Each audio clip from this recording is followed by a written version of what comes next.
Wayne Lett. What's happening? Not much. But we're doing another episode of Finish the Race podcast. If you're not familiar with the setup and how it goes, we discuss hard times, people going through adversity and realizing that they had to get through it somehow or another, and some people not realizing how to get through it. And so I want to share things that I've done, things that I've had to practice and learn from about how I got through it, and I want to bring in people that have gone through other hard times and learn how they got through it, and hopefully we all learn from each other. That's right. But I'm glad you were able to make it today. Yes, sir. Glad to be here. I look up to you a lot. Appreciate that. Um, you've done a lot for me in my life. You don't look up to me that much. You look down to me. Well, if only you knew, man. Yeah. I appreciate you a lot. I won't. Everything you've done for me and my family. But before we get started, we're gonna get started with a cookie jar conversation. Mhm. Do you have an opinion on fake tans? As long as they look good, I think they're all right. I always thought they Not looked on kind me, of I don't think silly. so. But Well, you get a real tan, so yeah. I don't know. Fake tans are kind of funny to me, like the spray on ones. Yeah. Yeah, you can see where the streak and stuff like that. Yeah, Yeah. Yeah. Yeah. this is If you one. don't set right. Yeah, they got like they have like real dark shins, but then their arms are still Yeah. kind of beiged out or I'm whatever. not calling no name, but I've seen a few of them. I kept my mouth shut, It's good. Yeah, it's the best thing to do. That's right. That's right. Sometimes less is more. That's right. Oh well, look. If we can get into it, there was a really difficult moment you went through in your life, Yes, sir. and you're sitting here today, so you got through it. Yeah. What methods did you use to get through it, and what was the situation? One of the main situations I came through in my life with alcohol. I started off, you know, I was raised in a way that you seen it every day. And that's what you did. You worked all week so you could get drunk all weekend. And Hmm. that's what we did. Uh, and the way I came through it was Jesus. I mean, I ain't gonna tell you, I didn't even try to quit when I quit. I more or less quit to more or less make my wife happy for a moment. And then I just never drank no more, and I know it was Jesus Christ that done it for me. I just try to stay in the Word of God, try to put my life the way He wants me to run it, and that's the way I overcome anything in my life now. And over the years, it's got me to where I'm a lot more patient with things. Used to, I was real hard headed, running things too wide open, but now I sort of take things a little bit slower. And like I say again, I always check with what He wants me to do, Yeah. pray about it, read about it, and He'll always seem like He opened the door for me. When did you start drinking? I was, as far as drinking, like sipping and stuff, I was running Yeah. around 13, 14. My dad always drank. So, there was always some around. A lot of time he'd be drunk with some guys and we'd go out there and slip him, we'd slip some of his out. And Yeah. he drank liquor real bad. So we slip his in with some Pepsi or something and then we go out and drink and stuff like that. That's where I started, 13, 14 years old, Hmm. something like that. I really started drinking about the time I got my driver's license. Yeah. That's when I really started drinking. And then stopped at what age? 23. For good? Oh, yeah. Dang. Was that like a? Because I know you said you stopped for your wife. Was that Well, I say my wife. I got married January of '92, okay? and we had Chelsea Hmm. May 22nd of '92, Okay. and we was all at the beach. Been me and her father. We'd been drunk for 6, 7 days. Anyway, we was at the beach January the 8th. I mean July the 8th. I'm sorry, and it was pretty early in the morning, and I was in the jacuzzi at the Pelican Watch. Okay. She come by me, took my little girl went with a month and a half old, and she come by me and she looked down. She said, "I reckon it's just gonna be another day." 20-year-old girl now. She just turned 20-year-old that week. 19 when she had my Yeah. daughter. And I got up. I don't know, man. I just went up to the room, took a shower, slept 3 or 4 hours, got up. I've never drunk another drop since. Never drunk. No, ain't never drunk nothing since. People ask me all the time, say, "You ain't drunk anything?" Yeah. I said, "You ain't read about me in the paper, eh? Look, if I drink, I'm gonna mess up." Now that's just the way it was, man. So what was it in that moment, like sitting in the jacuzzi and and she said that. What was it that? Do you remember what stuck out to you about that moment? No, I mean, really, I don't know. I mean, like I say, it's been 5 or 6 pretty rough days, and Yeah. I really don't know. My mom lived in it for years. We did, and I reckon I don't know, just not wanting her and my children have to live in it. Okay. I reckon that was one thing. And That's crazy to be able to do it. 23. Thinking about well, it. and a lot of people say, well, I was young. I didn't have no 40-year Yeah. draw out with it and all that, but I really done a lot of damage to my, I don't know how to say it. I've done a lot of stupid things, a lot of trouble time and time again. Hmm. I couldn't keep driving life ever. And me and her weren't married 2 months, and I lost him indefinitely. So me and her first 4.5 years we were married, she had to drive everywhere and pay lawyers for stuff like Yeah. that. Just stupid stuff. I mean, I wasn't a bad person. I just done a lot of dumb Yeah. things. Alcohol really it does things to some people. Oh Now yeah. if you can drink it, God bless you, but I can't. And if you can't, you need to leave it alone. Yeah. So I'm real tickled today, still over 31 years later, that he took it from me right then. That is awesome. Yes, sir. That's congratulations. And Oh yeah, man, I appreciate it. And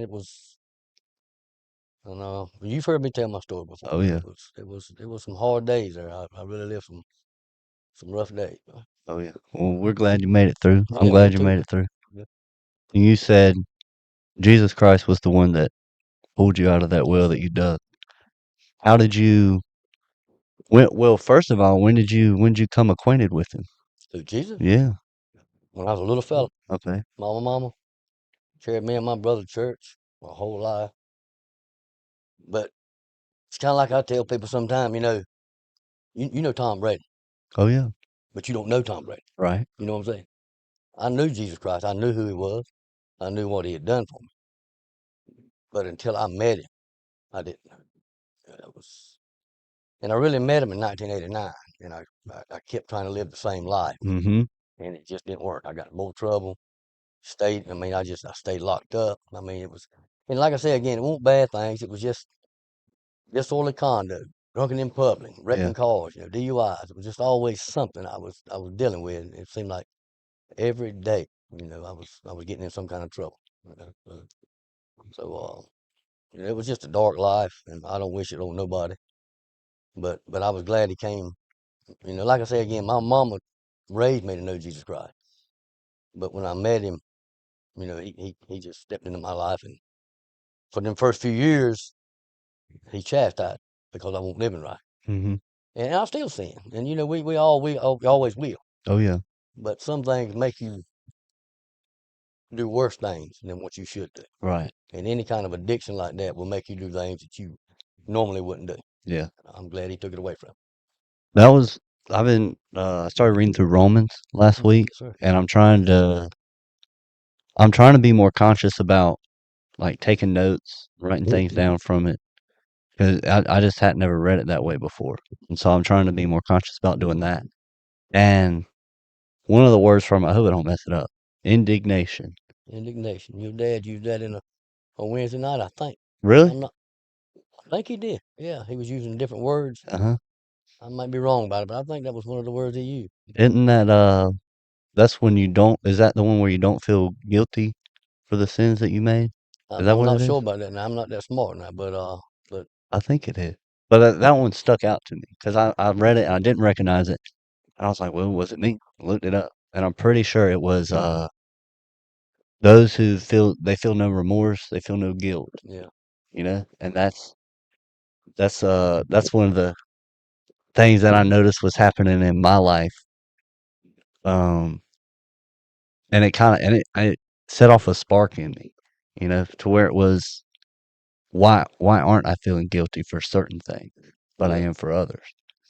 And so I think it was more because that, they were just the sins that I enjoyed more than the other ones, you yeah, know? yeah. And in the human mind, we're born into sin. Yep. I got 6 grandchildren, and you look at them little youngins, and you think they're perfect. Oh yeah. No, they're sinful when they're born. Your mind can make you think anything's right, Hmm. as long as you enjoy Oh yeah. it, or you know what I'm saying. You Hmm. can, even though somebody else, you look at somebody else, and say, well, they're sinning, but then the Bible says you'll see a splinter in another man's eye when you got a board in yours. You know what I'm saying? So the mind can make you sin. We're just sinful people. I mean, that's what we are. Hmm. And without Jesus Christ, we don't have no hope. So was it mainly your mom that encouraged you to seek out Jesus? Well, no, it was my mom, my grandparents were always there. And my dad was a good fella. He just had a problem, like we all, like I did. But he's been quit now for 35 years or more. So he's been quit a long time. But yeah, well, and when I married my wife, she was a Christian girl. You know her. I mean, she Yeah, always has been. I mean, great woman. and but she and like I say again, that morning, I don't know what it was about the way she said that. It just sort of, just woke me up a little bit, and like I say, but my mom, yeah, she was the main light of me because she knew the Bible. Boy, she knew the Yeah, Bible. She had read it, I believe 4 or 5 times all the way through, and then went back. She always studied, and didn't matter what situation growing up we hit, but she could tell you where you could find it in the Bible. Yeah, so she was something else. that's crazy. That I want to be able to be knowledgeable of the Bible like that one day. Yeah, I ain't near as much as I'd like to be. Yeah. I read it, but I read it every day. But I've been stuck in Proverbs for 3.5 years. I read that every morning. Yeah. There's 31 chapter Proverbs, one for every day. You read it Hmm. every day, and it seems like every time I read it, I get something different. Oh yeah. So, It's just packed full of wisdom. no, it is. Yes, sir. Yes, sir. Somebody's trying to quit drinking. Mhm. What would you tell I mean, first thing I tell them is if they don't have Christ, try to find Him. I try to lead them to Christ first if they didn't already have Christ. To solve a problem, you got to know there is a problem, them? Right. and you got to know what the problem is. Um, so I would try to tell them to. I don't know. I mean, I would try to explain to them that if they had a problem with alcohol like I did, I would try to explain to them that was their problem. Of course, I don't know if you've ever been around many people that were alcoholics or drunks, as we used to call them. Hmm. They're not going to admit that. Yeah. 9 out of 10 times, they're not going to admit.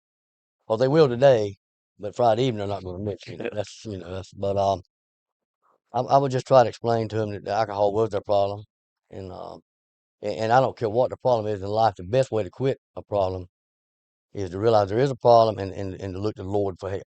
Because if you find refuge in Jesus Christ, He'll show you the ways out. You know, Mama always said He closed the door, but He opened the window. Yeah. And that's what I would just try to sit down and reason with them, try to explain to them that their alcohol, the alcohol was their problem. But a lot of times they just don't want to admit that. Anytime you've got a problem, you was talking about it really good that sometimes you don't see the problem. Hmm. It's everybody else's fault. That's one of the main problems in the world today is nobody wants to take responsibility for their own actions and Yeah. their own problem. That's a weird thing too because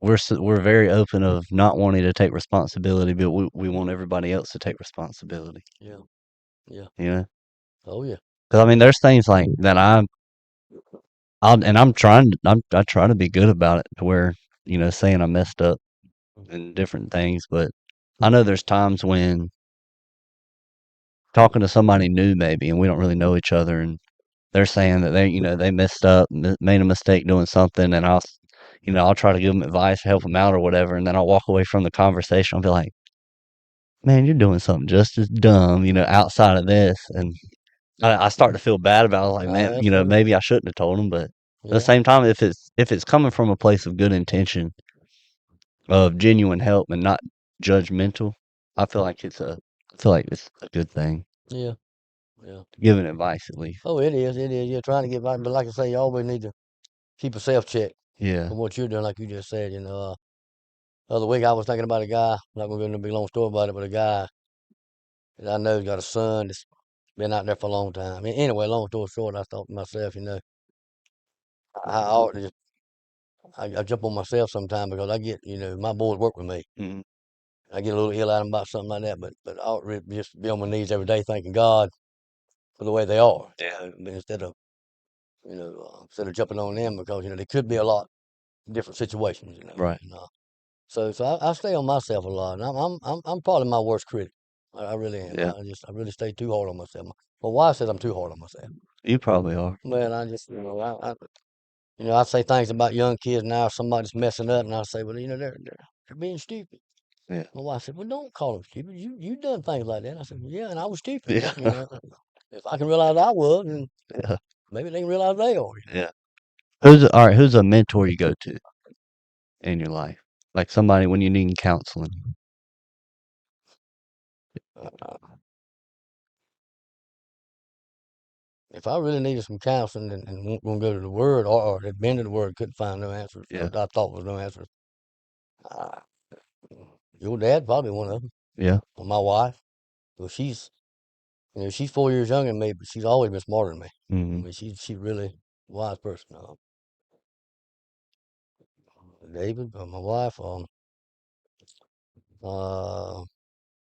there's other people in the world. My dad, I mean, my dad still got some ways of looking at things that maybe not look, maybe don't look right to some people, but they are. Uh, my Uncle Pete, he's a Yeah. smart fella. Yeah, he got my Aunt Carolyn. Oh yeah. She's always been good to me. People like that, it's always been close, and I've always been fortunate to have close family. Even though I was doing wrong, they were always there. But those are the ones I would go to. Yeah, Do you have you found that people come to you for stuff yeah, like that? there's some people who come to me once in a while, and I get a little bit, and it's something I've gotten better in the last 5 or 6 years. I've gotten better about not being as impatient with people. Yeah. Because I've had people say, "Well, you need to talk to these people. You've been through this, you've been through that," but they don't want to listen, Hmm. and it sort of gets on my nerves a little bit. But once again, like you said, I forget that I was there one time, didn't want to listen to anybody. Yeah. Uh, I was always right. It didn't matter if I was wrong or not. I was right. Yeah. But yeah, I got a few people to come to me, ask me questions. One in particular, he's about the same situation I was in, a little bit older than I am now, but he's a good kid, works hard, but he's got a problem and he don't want to realize it.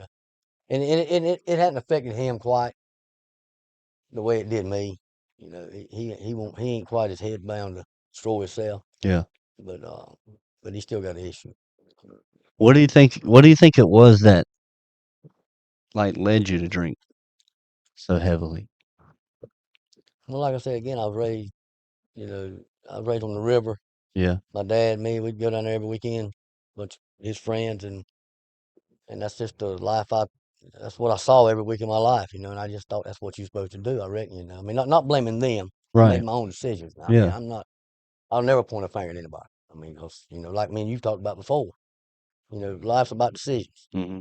I've made some bad ones, but I just thought that's the way I reckon I got connected with it, Yeah. and then once I got to it, like the old saying, I liked it like a hog loves slop, boy. I Kept just going loved it. back. Yeah, boy, I Yeah. loved it, boy. Just, every weekend of my life.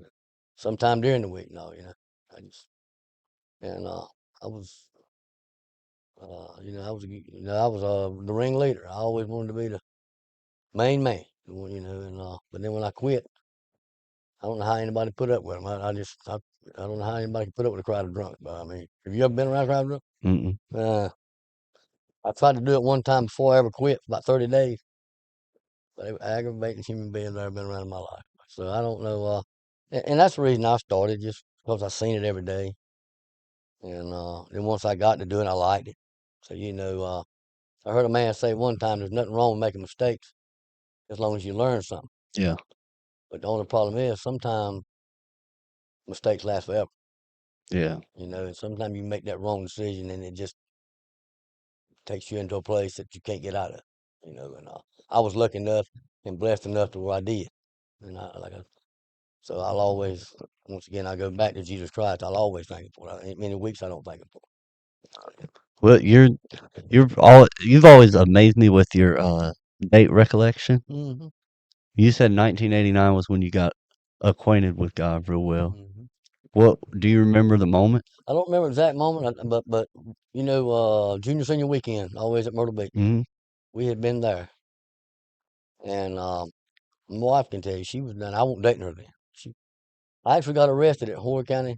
I was in Horry County jail there for about 30 minutes. I paid my way out. But anyway, um, I come home and my mom, I was working at Redmond Homes, and my mom begged me. She said she wanted me to go to revival.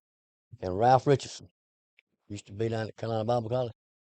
He was holding revival at Moore Union Church, and that's when I know. And I can't tell you the date, but I know it was sometime in May because it was right after Yeah. junior senior weekend of 1989. The only reason I remember that was my wife's junior year in high school. I was already out, Oh, okay. and but that's when I went up and I got saved then, and I went about that was the 30 days I went. About almost 35 days. I didn't drink nothing or nothing like that, but I kept hanging with the same people. Yeah. You make that decision for Christ, you gotta turn your back on them. I mean, and that sounds bad because you don't want to turn your back and leave them back there. You want to try to help them too, Right. But you gotta. And one thing I learned about it is if everybody talks about, well, the crowd, but if you quit drinking and quit doing the other stuff that other people doing, you don't have to quit them because they'll quit you. Yeah. You know what I'm saying? They don't. When I was drinking, I didn't want to be around a bunch of straight people. I want to be around a bunch of people drinking. So once I got away from them finally, I was all right. But I can still go talk to my friends and try to help them and stuff like that. But and a lot of the boys well, a couple of them is dead now, but a couple of my friends, they were they're still out there, man. I mean, just years down the road, but it's still out Yeah. there. Yeah. Mhm.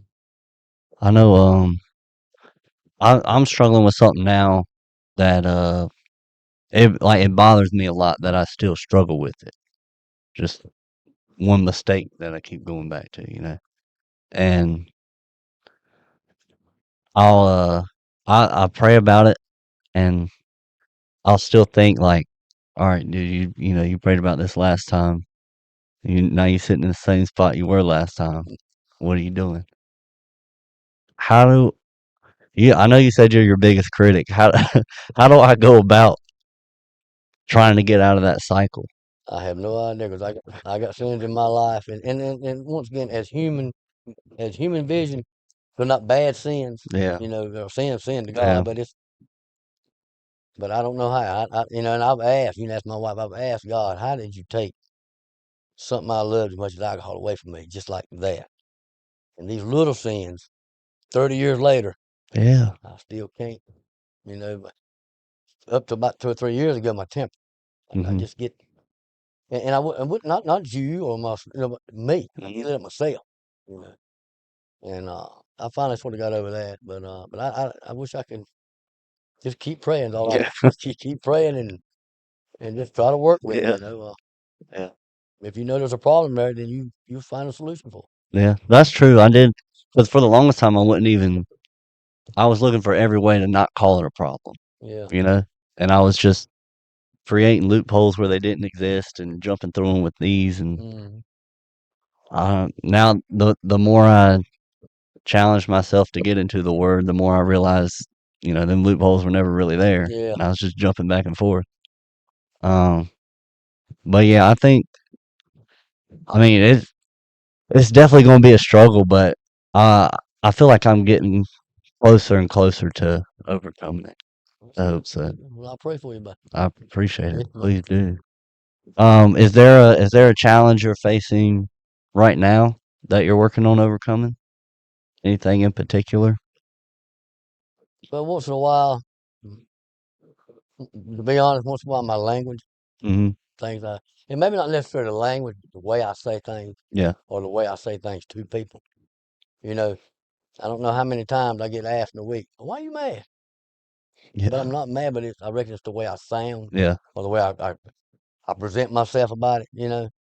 So I'm working on that. Okay. Really, I'm trying to, and it's hard because y- you sitting there doing one thing, and all of a sudden something throws up over there, and you go to it. Hmm. That little way you say something, or so it is a struggle. and you know, I believe all life will be a struggle till the day we die. Oh yeah.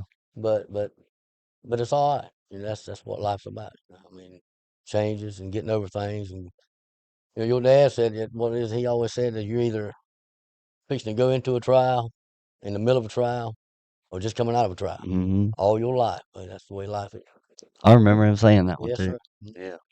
I always listen. Yeah. I try to. Yeah, I know. He's your dad. I know how that. I got two boys. I know how that. They I say they're try to listening, but listen. they're not. Yeah, Yeah. No, he's a wise man. yeah. I remember the first time that I kind of got to, I don't know, just see inside of him in a way that I wasn't able to before. I don't know. He was speaking at some event, and I got to go. Yeah. And it's a room full of men, and he got up in front of them and he told them that there was many a night he had been going down the highway and just looking for a big tree. Yeah. And in that moment, I sit back. I'm a little kid. I'm like, what? Yeah.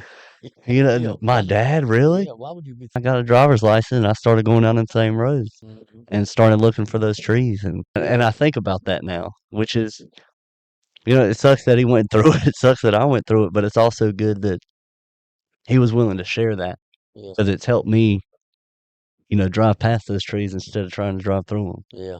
Nothing I ever done that a little money and time didn't take care of. If you know what I'm Hmm. saying. You know. I mean, you know, my wife made a comment before when we first got married. She got so sick of going by that lawyer's office every month, making payments for them. You know, for them last two DUIs I had, it just cost me a pretty good penny. You know. Anyhow, um, but it's good to draw out things, even though you don't want to talk about them or something to help. If it's going to help somebody else, you know. I mean, I tell people stuff about myself.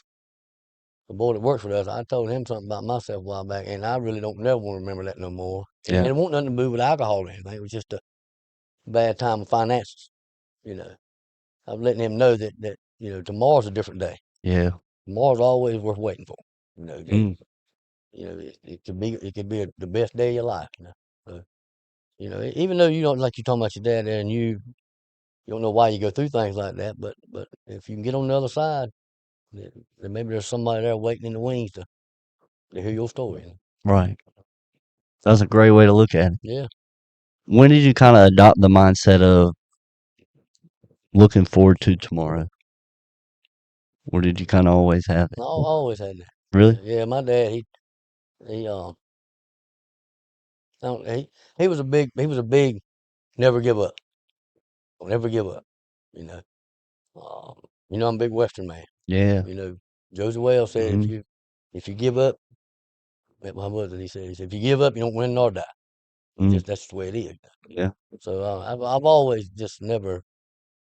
Things might look bad sometimes, but just like I said, you just got to look for them hard, man. Because I remember one time my boy he had a pretty rough day on the track. He tore the windows out of it. I mean, he just got it stuck. Had to get a skidder over there to get it out and all that. And 9 o'clock that night, he was out there washing that thing, trying to clean it up. Window busted all out of it. I said, boy, you get to go home now, and go to bed, and get up, do it again tomorrow. Hmm. Hey, but tomorrow might be a better day. Yeah. All days are the same. They come to an end. Yeah. Bad ones ain't good I know there's Jim Croce or Jim Oh Croce. yeah, yeah. Tomorrow's gonna be a brighter day or Yeah, better you day. talking about the singer back in the 70s. Yeah. Oh Lord, yeah. Yeah. I Call like by that the song. name. That's Yeah. great song, yeah. Hmm. Yeah. That's something I think I finally got to. I struggled with depression for a long time, and I I guess, find that hard to believe. huh? I find that hard to believe. What? You's always upbeat. I mean, every time I've been around you, you always. Oh yeah, I was just trying to hide it. I didn't want nobody to see, I understand. the suffering or whatever, and I didn't want other people to feel the way I felt. So I've Hmm. I've always been I've always tried to be adamant about making other people laugh and feel good and Yeah, well, smile. you've done that now. Yeah, oh yeah, I've tried. I hate to know you was. Uh, I hate to know you was hiding. I mean, I didn't know. I didn't know yeah, that. Really, I mean. um, yeah, for a long, long time, and but I didn't really know what it was. I just thought I was supposed to feel bad at the end of every day. Mm, And I just thought that's how everybody felt, so that's why I went about living the way I did. And it got to a point where I didn't want to see tomorrow, and uh, yeah, it got dark, but it also like it knocked me on rock bottom where I thought I already was, but then it kind of knocked me back awake Yeah. and realized I needed to start looking up, and it made me more grateful, and it made me. I still want to make people laugh, and I still want to make people smile and feel good, but Yeah. it's in a different way now because I've gotten to the point of what's the point of tomorrow to the point of uh I'm just thankful for today and I can't wait for tomorrow. That's right. That's right. And I'm trying to figure out how to explain that to people that are going through these hard times, which is one of the reasons this was started. Well, I mean, it's really important to me because I think there's a lot of people suffering. oh yeah, there's a lot of people hurting in the world, man. Really is, really is. And if you've gone through that, and like I say again, I had no idea. I mean, you worked with me for almost Yeah. worked with me a summer, and I was always carrying on something, Oh yeah. But once again, I emphasize the fact that tomorrow's a day worth waiting for. Yeah. And I believe God's got a purpose for tomorrow. I mean, my wife thinks everything happens for an exact reason, And well, I do too, but some things I don't. You know, uh, yeah, you just gotta. And if you can help somebody else that's been where you're at, that'll be a blessing too. I mean, Mhm. uh, I've had the opportunity. I know twice in my life, 31 years since I quit drinking. Twice though, I know there's people that I have helped, and that makes me feel good. Yeah. Really does. It should. Well, if it ain't but It's a two big people, hey, thing. it was two people. I mean, Oh that's yeah. that's two lives. It is, and it's also you don't know how their changing of their life affected the people around them. That's right. Yeah. That's right. I think there's so much of people wanting to try to change the world that's so far away from them instead of just trying to change the world that's right there at them. Right there around. You That's right. know, that's where you can make the biggest impact. That's right. Uh, sort of off the beat. You ever heard of Mordecai Ham? Mm-mm, Never heard. I don't think so. I know the name Mordecai. Yeah, yeah. Mordecai was on the Western Yeah. Clint Eastwood. Ham. Yeah. High Plains Drifter. Yeah. Uh, Mordecai Ham was the preacher that was preaching when Billy Graham was saved. Okay. What I'm saying is, like you just said, we may not be able to be a Billy Graham. We can be a Mordecai Ham. Yeah. The person we touch may touch a lot of people. Hmm. I believe that. Yeah. I know there was one girl. She uh she had a real spiritual and religious mom, and always playing gospel music in the house and praising Jesus all the time. And her daughter, my friend, couldn't understand why she was so thankful and giving God all this praise when her life looked the way it did. She was in and out of jobs. Uh, her, I think her husband had left her and just going through a bunch of hard stuff. And the daughter was, she was walking around mad at God. Hmm. And we went on a long car ride together and ended up talking, and the Bible got brought up, and she was wondering why God allowed all the suffering to happen if he was, all loving God. Yeah. And if he was all loving, why wouldn't he just, or if he was God, why wouldn't he just make everybody love him? I was like, well, if he did that, then there's no free will. No free will. He wanted to give a choice to people to, because then if there's no choice, then it's not a real love. That's right. You're just a robot or whatever. And I ended up finding out like a few months later, uh, she got saved. And, I don't get to talk to her anymore, but Yeah. that's stuff that I'm thankful for. Oh yeah. Yeah. See, just a little bit of talk right there, just pointing in the right direction. Yeah. Yeah.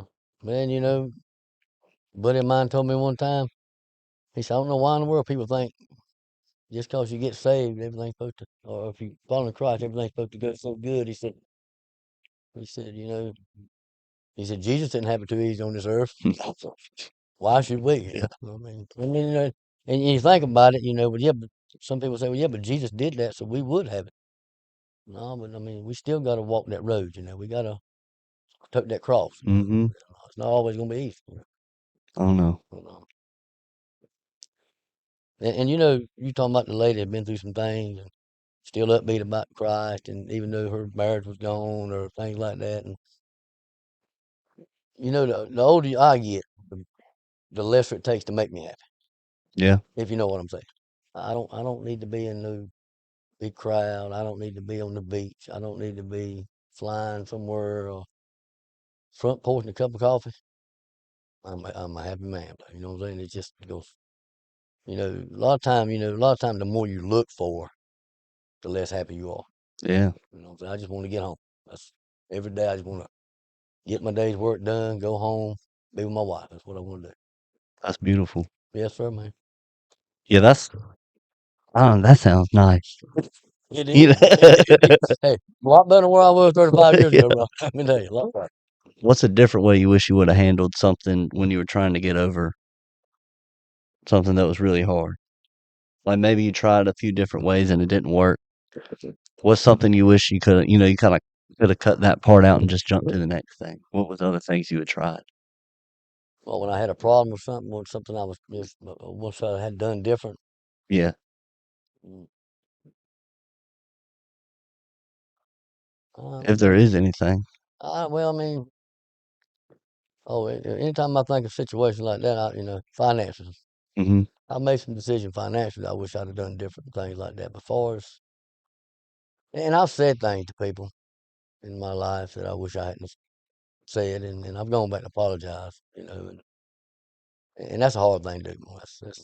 I mean, well, sometimes it was, sometimes it won't. But uh, as far as moves in my life and things, I mean, I ain't saying I don't have no regrets, but I don't. Ain't nothing I would look back now if I'd have made a different decision somewhere or another would have made a whole lot of impact. I don't believe. I don't think. I mean, and for instance, my wife's a firm believer everything God's got a reason for everything. Hmm. Me, I wish I hadn't have lived them 7, 8 years drinking like I did and tearing up vehicles. And I wish I hadn't have done that. Yeah. But if I hadn't never done that, I might not would have never met my wife. Yeah. Yeah, I mean, you know what I'm saying? Because I was drinking with some people and she was there, and I might not have never met her. So I don't know. I always said 91 was my worst year of my life, as far as being in trouble with the law multiple times. But it was also the year I started dating my wife. Mm. So I don't know. I mean, I don't really think there's nothing I would have done a whole lot different as far as coming over things. And once again, that's the reason I put a big emphasis on Christ taking alcohol away from me. 'Cause I'm not for sure I was really trying to quit drinking. I just wanted to get cleaned up a little while and spend the rest of the weekend, a week at the beach with them. We've been down there all week, and I hadn't. Hmm.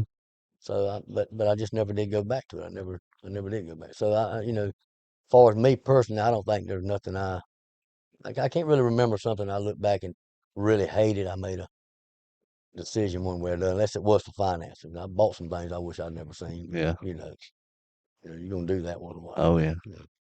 So what was it that I don't know, like what was your thought process 2 weeks, 3 weeks, 4 weeks, 6 months into not drinking? Like when it would come back into your mind? Well, Because I know it would. it was hard. I mean, it was when you do something every week of your life. Yeah. It's a little tough. But actually, what I remember the best out of the first couple of weeks, I don't really remember it being that tough Hmm. because I reckon I was just new family, new baby. Everything was better for a Yeah. few weeks there. But I remember like that was in July, maybe like around my birthday, October. You know, I got to thinking about it. Party. My birthday. I'm on. Uh, I just kept I just kept praying and just trying to stay focused on what I was supposed to focus on. You know, growing up, we didn't have no GPS on tractors and stuff like they got now. You know, we had to. My granddad and them taught me when you sit in the road with a bike, you find something on the other end of the field, like a tree limb or a Yeah. tree or something. You keep your eye on it, and that's what made the road straight. Yeah. And that's the way I tried to do my life at that time. I just tried to keep on what was focused on what was ahead of me and not look behind me. If you look behind me, the road get crooked. Oh yeah. You know. So, but it was. I mean, the first year or two was pretty. I mean, at times it was a little tough, you know. And he actually took cigarettes away from me. 11 days after quitting drinking. I quit smoking. How long did you smoke for? I started smoking about 11 when I smoking puffing, you know what I'm Okay. saying. But then I started Yeah. smoking about 14, 15. You won't go through a pack a day. No, but I quit. I was about 2 packs. Yeah. Really? Oh yeah, I love them things. But I cheated a little bit with them. I used tobacco, Yeah. you know. But then I quit. And he took that away from me in '03, so I hadn't done none of that in over 20 years. Dang. Yeah. That's crazy. Was it the same thing with cigarettes to where it's like you quit and it was done? I know you No, said no, chewing really, tobacco and cigarettes stuff. weren't too bad because I chewed tobacco all the time after I quit smoking. But the tobacco was the worst thing, the hardest thing I ever quit for is Really? nicotine. Yeah, yeah, because I didn't have nothing else to go to. I mean, Yeah. I can't chew bubble gum. It hurt my jaw. I chew it all the time, real fast. You know, toothpicks ain't no good. So I didn't have nothing to go to. You know. Mm. So, That was something I started at school with these little Zen packets, yeah, I saw that. nicotine things. It helps me concentrate. Really? Yeah. And I was like, I feel like I would rather do this than Adderall, you know. Oh yeah, yeah, yeah. If I did that, ain't no telling how long I'd do that for. Good gracious. Yeah. But yeah, I'll put one of those in and get a paper out in an hour and Oh really? yeah. Okay. If not, I'll sit there in Lululand the whole time. I reckon. Yeah. But something to do. Get That's right. That's right. well look, you got any final pieces of advice, a final story that could resonate with the listener to help them through a hard time and motivate them to finish the race? No, I mean my biggest thing is if you don't know Jesus Christ, try to find him. I mean that's my thing. And if not Jesus, I mean just try to find somebody that you know that you can put confidence in that'll help you through the bad times. But once again, I say Jesus Christ is the way to go. He's the light of the world. You know this. Oh yeah. And just try to remember that tomorrow's a different day. I mean, don't never give up. You know like the picture the you know the picture Albano. no the picture the Oh. there's a picture we got of a fish crane swallowing the frog, and the frog's got his hands around the crane's neck Oh yeah, choking him. yeah. Don't ever give up. Mm-hmm. Don't ever give up. I like it. That's what I can. That's all I can tell them, man. Just keep on keeping on. It's good advice. Mhm. Well, I appreciate you coming in. Yes, sir, man. Appreciate you Enjoyed it, man. sharing. Yes, sir, but I love you. I love you too. I Good deal. always have. Yes, sir. Well, thank y'all for listening. I love y'all and appreciate y'all. And we will see you next time.